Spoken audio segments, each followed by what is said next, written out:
Autism awareness series में आज हम बात करेंगे बच्चों में जो स्पेशल किड्स जो होते हैं, ऑटिज्म हो या एडीएचडी वाले बच्चों में जनरली ये देखने को मिलता है, इनमें एक रिपीटिटिव बिहेवियर मिलता है कि बार बार एक ही तरह की चीज़ें करते रहते हैं। ये रिपीटिटिवली अगर कुछ खाने की चीज़ पसंद है तो बार बार वही खाना चाहेंगे।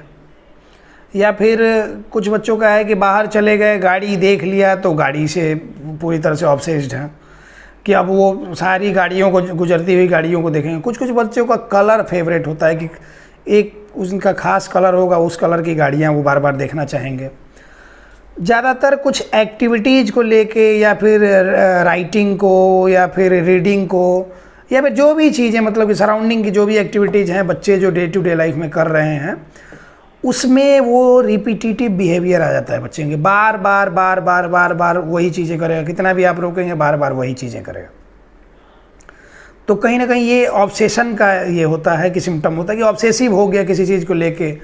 और ज़्यादातर ये ऐसे सिम्टम्स मिलते हैं एडीएचडी वाले बच्चों में।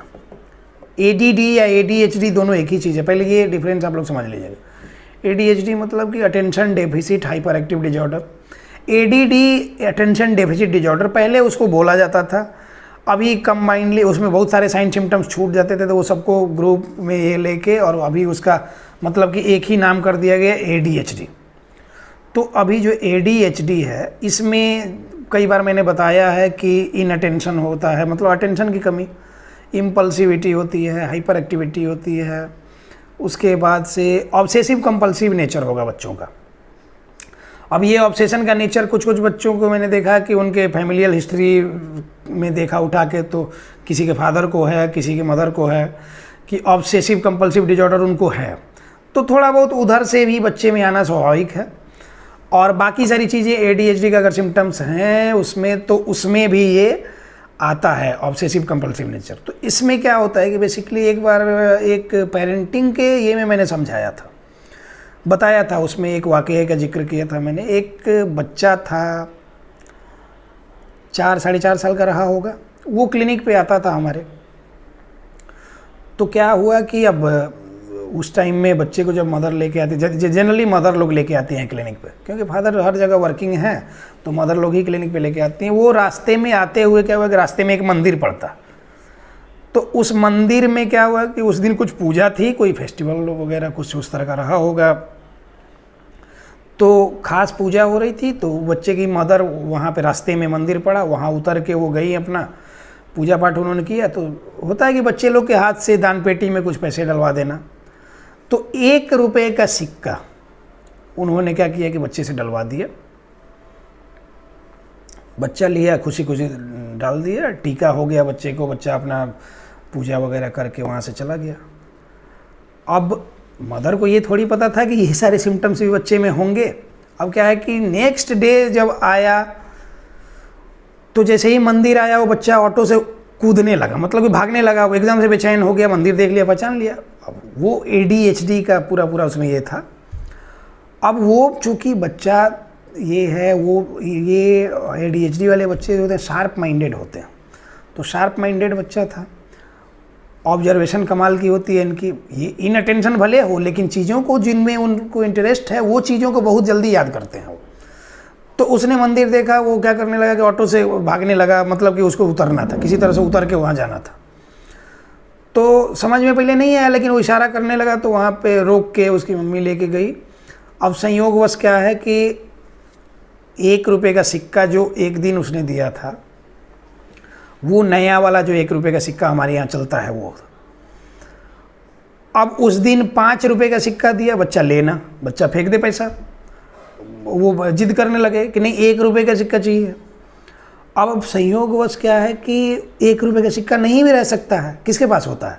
अभी 1000, 2000, 5000, 10000, 20000, 1 लाख, 2 लाख हम लोग अकाउंट में लेके चलते हैं, यूपीआई से पेमेंट कर सकते हैं। लेकिन 1 रुपये का सिक्का, अभी आप लोग जितने लोग वीडियो देख रहे हैं अपने खुद चेक कीजिए कि आप बाहर निकलते हैं तो आपके पॉकेट में कितना 1 रुपये का सिक्का रहता है, छोटी सी रकम है, लेकिन वो बच्चे के लिए वो बहुत बड़ी चीज़ है। उसने 1 रुपये का सिक्का डाला है, अब 1 रुपया ही मांग रहा है, वो जिद पकड़ लिया है कि नहीं वही चाहिए। अब 5 रुपये का दे रहा ही नहीं है, 500 का नोट भी दीजिए फेंक रहा है, 2 रुपये का दिया नहीं चाहिए फेंक दे रहा है, 1 रुपये का पुराना सिक्का है नहीं ले रहा है, उसको नया वाला ही सिक्का चाहिए। अब नया वाला सिक्का नहीं है तो वो वहीं लौट के रोने लगा। तो खैर वो वहाँ जो पुजारी है उससे बोल के मतलब कि आप इसका सिक्का दे दीजिए, तो वो दे दिए। उसके बाद उसने डाला, फिर वो वहाँ से हिला। तो इस टाइम में क्या होता है, अब उसमें हड़बड़ी में हड़बड़ी ये है कि टाइम दिया गया है 45-50 मिनट का सेशन होता है, पहले होता था वो 45 मिनट का। तो उसमें क्या है कि अब 45 मिनट में 15-20 मिनट तो इसके टेंट्रम्स में निकल गया। तो ये बिहेवियरल टेंट्रम है, ये ऑब्सेस्ड भी है उस चीज़ से, लेकिन ये सारी चीज़ें प्रॉब्लम होती हैं। अब इतने हद तक ऑब्सेशन हो तो प्रॉब्लम है, ये एक अलग मैटर है। अब दूसरे टॉपिक पे आते हैं कि बहुत सारे पेरेंट्स लोग का ये कंप्लेंट रहता है हमेशा कि चूजी है, ये नहीं खाता, वो नहीं खाता, दाल चावल नहीं खाता, मतलब सूखा अगर ये है तो खा लेगा, लेकिन दाल चावल सब्जी एक में डाल के नहीं खाएगा। इसके अलावा भी कि बदमाशी करता है या फिर ये सामान ये करता है, फेंक देता है, ये करता है, वो करता है। उसके अलावा कुछ कुछ चीज़ें जो होती हैं कि फेवरेट कपड़ा पकड़ना चाहता है, फेवरेट कपड़ा पहनना चाहता है, कोई चीज़ है जो कि ज़्यादा खाना चाहता है, बार बार वही चीज़ें चाहिए है, जो उसको पसंद आ गया बार बार खाना चाहता है। तो देखिए क्या है कि इसमें थोड़ा मुश्किल होता है, कॉम्प्लिकेटेड होता है कि डिफ़र करना कि कहाँ प्रॉब्लम है, कहाँ प्रॉब्लम नहीं है। मैंने जो अभी एग्जांपल आपको दिया, उदाहरण दिया, उसमें बच्चे में प्रॉब्लम ये थी कि वो ऑब्सेस्ड है उस सिक्के से, उसको वही 1 रुपये का सिक्का चाहिए। वो भी मिलेगा तो वो दोनों और उलट के देखेगा पहले, और उलट के देखेगा कि सेम वैसे ही उसका सारा स्ट्रक्चर है ना, तभी वो पैसा वो डालेगा। मतलब उसको लगा कि ये डालना चाहिए, तो बस उसने उसको ये बना लिया। यही प्रॉब्लम होती है कि वो सारी चीज़ों को सीखना नहीं चाहते हैं, अपने कंफर्ट जोन में रहना चाहते हैं। ये एक चीज़ हो गया, ये प्रॉब्लम है। यहाँ आपको दिख रहा है कि ये प्रॉब्लम है, लेकिन दूसरी तरफ यहीं पे कि बच्चे का कुछ फेवरेट चीज़ है तो वो खाना चाहते हैं, तो क्या प्रॉब्लम है उसको। सारी चीज़ों के अलावा वो बच्चा भी तो है, आपके एज में नहीं है ना कि मैच्योरिटी आप अपने लेवल की चाहते हैं कि हम जो कहें वो मान ले। तो ये बात आप लोग समझते नहीं है, हमेशा बच्चे की हर बात को आप लोग प्रॉब्लम समझते हैं। तो ये प्रॉब्लम आपकी है, आपको यहीं डिफ़र करना होगा कि क्या बच्चों वाली आदत है और क्या असल में उसमें बिहेवियरल टेंट्रम है। अब हम लोग अपने बचपन की बात करें तो कल ही तो किसी ने बोला था कि बच्चे ऑब्सेस्ड है कुछ एक्टिविटीज। हाँ, वो बोल रही थी, जमशेदपुर से हैं ममता जी, वो बोल रही थी कि बच्ची मतलब कि घर से बाहर कहीं जाती है तो घूमने के लिए गए, कहीं भी गए, वापस आने लगे तो उसको सीधा घर आना है। रास्ते में कहीं रुक जाएंगे तो बहुत ही मतलब कि एग्रेसिव हो जाएगी, टेंट्रम शो करेगी। तो क्या है ना कि उसको होम सिकनेस है, ये कोई बड़ी प्रॉब्लम नहीं है, बहुत सारे बच्चों के साथ होती है, ये कोई बड़ी प्रॉब्लम है नहीं। तो इसलिए इस बात के लेके परेशान होना नहीं है। बाहर गया बच्चे को आप घर पहुंचा दिए, उसके बाद आपको मार्केटिंग करना है, कुछ भी करना है, फिर से आप जा सकते हैं, इतना तो कर ही सकते हैं। बच्चा इरिटेट हो रहा है, उसको लग रहा है कि हम बाहर में आए थे, एक कंफर्ट, उसको घूमने में अच्छा लगा, अब वहाँ से वो घूम के फिर से घर जाना चाह रही है, घर जाएगी वहाँ रिलैक्स फील करेगी। पहले हमको भी ऐसे ही होता था, होम सिकनेस थी, घर से बाहर कहीं भी जाते थे, रात में अगर रुक गए तो किसी रिलेटिव के यहाँ बढ़िया सुविधा मिल रहा है, बढ़िया खाने पीने मिल रहा है, लेकिन रात में याद आता था कि अपना बेड, अपने माता पिता, अपने भाई, तो फिर लगता था कि नहीं भाई वहाँ होना चाहिए, वहाँ कंफर्टेबल ये होता है, तो रोना आता था। तो ये हम लोग को भी होता है। तो होम सिकनेस की प्रॉब्लम किसी को भी हो सकती है, बहुत सारे लोगों को होती है, एडल्ट लोगों में होती है, तो ये कोई प्रॉब्लम नहीं है। तो इस बात पे आप लोगों को ध्यान देना चाहिए। हाँ, कंफर्ट जोन में एक जो बच्चा वो घुसा हुआ था कि उसको 1 रुपये का वही सिक्का चाहिए है, ये प्रॉब्लम क्रिएट कर सकता है। तो इसको धीरे धीरे समझाएंगे, वो सारी चीज़ें समझाने से आएंगी, सारी चीज़ें ज़बरदस्ती थोपने से नहीं आती। तो वो धीरे धीरे समझाया जाएगा तो वो बातें उसको समझ में आएंगे। अभी बचपन में जब कोई ये होता था कि जैसे जितिया एक पर्व होता है हमारे यहाँ, उसमें दही चिड़ा का ये होता है, सुबह में उठ के, भोर में उठ के खाना होता है। वो माता लोग बच्चे लोग के मतलब कि लंबे उम्र के लिए करती हैं कि उनके बच्चों को कोई असर ना पड़े, कोई प्रॉब्लम ना हो, तो मतलब किसी भी तरह की प्रॉब्लम नहीं है, उसके लिए वो निर्जला व्रत तक रखती हैं। तो वो जो फेस्टिवल आता था तो सुबह सुबह में हम लोग को उठाया जाता 3-4 बजे। हम लोग तो साल भर इंतज़ार करते थे उस फेस्टिवल का कि सुबह सुबह उठेंगे, सब लोग आंगन जो है, आंगन बीच में, और पूरा वो सारे का ये रहता था पूरा, तो सारे लोग बैठ रहते थे, जब पूरा कंबाइंड फैमिली हमारा था तो उसमें बैठेंगे, तो फिर अपना दही चिवड़ा वगैरह खाने बैठेंगे। तो उस टाइम क्या होता था कि अब कंबाइंड फैमिली होता है तो कोई भी ये होती है, चीज़ें लिमिटेड हो जाती हैं, कितना भी आप रखेंगे बच्चों का ये है।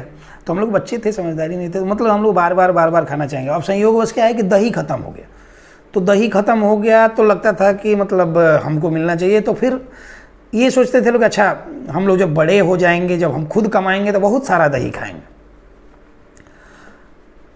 कोल्ड ड्रिंक भी लिमिटेड मिलता था, गाँव में ये सब चीज़ें प्रेफर की नहीं जाती। गाँव में सत्तू अभी भी प्रेफर किया जाता है, बेल का रस अभी भी ये किया जाता है, और कोल्ड ड्रिंक पीने वाले को मतलब कि लोग हिकारत भरी नज़र से, मतलब कि उसके हीन दृष्टि से अभी भी देखते हैं। अब तो धीरे धीरे चलन हो गया है, यूथ नए नए आए हैं तो वो सब कर रहे हैं, टीवी मोबाइल हर जगह पहुंच गया है तो लोग ये करते हैं, लेकिन वो सही नहीं माना जाता। तो वो भी जब लिमिटेड मिलता था, पैसा उसके लिए लिमिटेड मिलता था, तो हम लोग लगता था बड़े हो जाएंगे तो कोल्ड ड्रिंक खूब पियेंगे। अब ये बचपन वाली बात थी, जैसे आपके बच्चे में वैसे हम लोग में भी थी। अब हम लोग जब बड़े हो गए तो लिटरली आपको एक बात बताएं कि जब अभी नए नए फील्ड में हम आए थे, 2017 की बात है, तो नए नए जब फील्ड में हम काम करने आए थे तो उस टाइम क्या था कि सुबह 10 बजे से क्लिनिक रहता था, तो उसके बाद हॉस्पिटल वगैरह भी जाना होता था। तो जब निकलते थे घर से तो सुबह सुबह का नाश्ता था दही चूड़ा। चूँकि हम प्योर वेजिटेरियन हैं, हम बार बार वेजिटेरियन होने का इसलिए बोलते हैं कि वेजिटेरियन होने के बहुत सारे फ़ायदे हैं, हम खुद ही प्योर वेजिटेरियन हैं। तो होता ये था कि बाहर में कहीं होटल रेस्टोरेंट वगैरह में खाना होता नहीं था बिल्कुल, तो सुबह सुबह हम लोग नाश्ता करते थे दही चिवड़ा। तो दही चिवड़ा रेगुलर का हमारा ये था, मतलब जिस किराने दुकान से हम लोग ले आते थे वो सामान, उसका सबसे ज़्यादा सेल्स दही का होता था हम ही लोग की वजह से। दिन भर में मतलब कि 1.5-2 लीटर तक दही आ जाता था। सुबह में पहले नाश्ते के लिए 3 लोग हैं तो तीनों लोग के लिए नाश्ते के लिए वो 600 ग्राम दही, उसके बाद से मतलब ऐसे 15-20 दिन तक वो खाने के बाद क्या हुआ ना कि जो बचपन की इच्छा थी वो तो पूरी हो गई। उसके बाद हमको लगता है कि 6-7 महीने दही का नाम सुन के भी मतलब मन भर जाता था, खाने का मन नहीं करता था। तो ये चीज़ कोल्ड ड्रिंक एज के साथ जैसे जैसे बड़े हुए, कोल्ड ड्रिंक पीने से ये समझ में आया कि मतलब अभी जो समझदारी आ गई, सारे लोगों को मना करते हैं कि नहीं पीना चाहिए, अब हमको ये समझ में आया कि हाँ इसका नुकसान कितना सारा है, इसलिए हमको नहीं लेना चाहिए। तो ये सारी चीज़ें समय के साथ भी सीख ली जाती हैं, तो वो कोई प्रॉब्लम नहीं है। वो जो बच्चा कर रहा था वो प्रॉब्लम है, वो बिहेवियरल टेंट्रम है, उसको कंट्रोल करना है। लेकिन साथ में ध्यान ये भी रखना है कि आपका बच्चा बच्चा ही है, वो आपके तरह एडल्ट नहीं है कि आपकी हर एक बात को वो सीरियसली ले। जैसे पापा जी समझाते थे कि कोल्ड ड्रिंक नहीं पीना चाहिए, तो हम लोग को समझ में नहीं आता था, हम लोग को लगता था कि मतलब ये खरीदना नहीं चाहते हैं। लेकिन अब खुद से हम लोग ही ये करते हैं कि कोल्ड ड्रिंक नहीं पीना चाहिए, क्योंकि हमको समझ में आ गया है कि उससे कितना सारा नुकसान है। तो अब वो जो उस टाइम बेल का रस हम लोग को लगता था कि ये तो घर का बेल है, बेल का ये है हमारे यहाँ पेड़, अभी भी है, गांव भर के लिए बेल तो उसी से जाता है। तो बेल अपने घर का है, बस इसमें कुछ लग नहीं रहा है। गुड़ भी अपने घर पे होता था, तो ये हुआ कि अब उसको ये कर लिया, घोल दिया, इसमें खर्च लगना नहीं है, इसलिए ये बोल रहे हैं।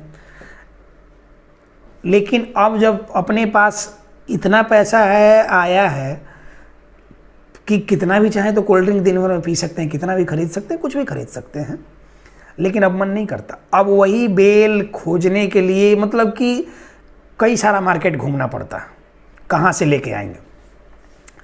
मिला भी तो ढंग का नहीं मिला। अब बेल बचपन से पीने की आदत है तो समझ है कि बेल कैसा होना चाहिए, तो मिलता भी है तो एक छोटा सा बेल आप लेंगे 80 रुपये से 100 रुपये में, अब उसको ला के घोल के अभी पिया जाता है।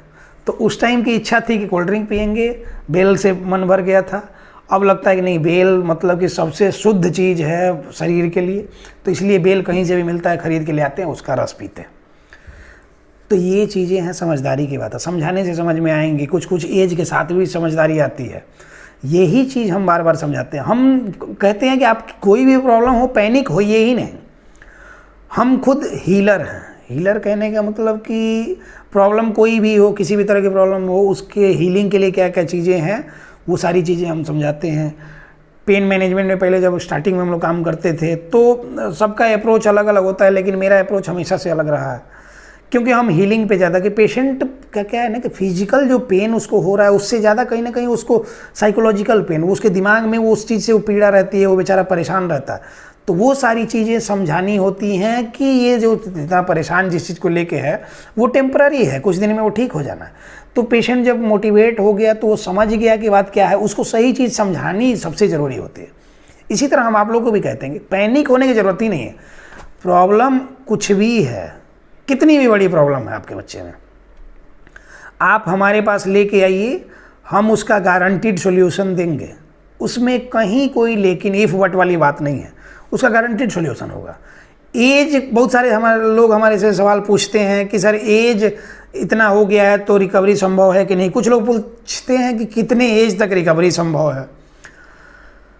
कुछ लोगों का है कि ये प्रॉब्लम है तो ये ठीक हो सकता। एक किसी ने फ़ोन किया था कि मेंटल रिटार्डेशन है बच्चे को या बच्ची को, तो वो मतलब कि क्या उसमें क्या कैसे कर सकते हैं या फिर ठीक होता है कि नहीं होता है। देखिए, कंडीशन जैसे जैसे होंगे उसके हिसाब से असेसमेंट करना होगा, असेसमेंट करके तब उसका प्रोटोकॉल जो होगा वो होगा। लेकिन जब तक चांस है, जब तक उम्मीद है, जब तक आप ईमानदारी से मेहनत कर सकते हैं, सारे केसेस में रिकवरी होगी। एज बढ़ने से एक्सपेक्टेशन सिर्फ बढ़ जाती है कि एज इतना हो गया, बच्चा अभी भी ठीक नहीं हुआ, तो ये एक्सपेक्टेशन आपकी है। समाज भी एक्सपेक्ट करने लगता है कि अभी तक बच्चा ठीक क्यों नहीं हुआ, तो ये प्रॉब्लम होती है। लेकिन हर एज में रिकवरी संभव है, थोड़ा कम थोड़ा ज़्यादा, जैसे कोऑपरेटिव पेरेंट्स होंगे उसके हिसाब से। तो जिन लोगों के घर में भी किसी इस तरह के कोई बच्चे हैं जो स्पेशल किड्स हैं, कुछ प्रॉब्लम है, आप हमारे साथ जुड़ सकते हैं और हम आपको गारंटीड सॉल्यूशन देंगे, आपका बच्चा ठीक होगा। मिशन ऑटिज्म फ्री इंडिया हमारा लक्ष्य है, इसमें आप सभी लोगों का सहयोग अपेक्षित है। इन्हीं सब बातों के साथ इस टॉपिक को क्लोज करते हैं। मिलते हैं किसी नेक्स्ट टॉपिक में। धन्यवाद।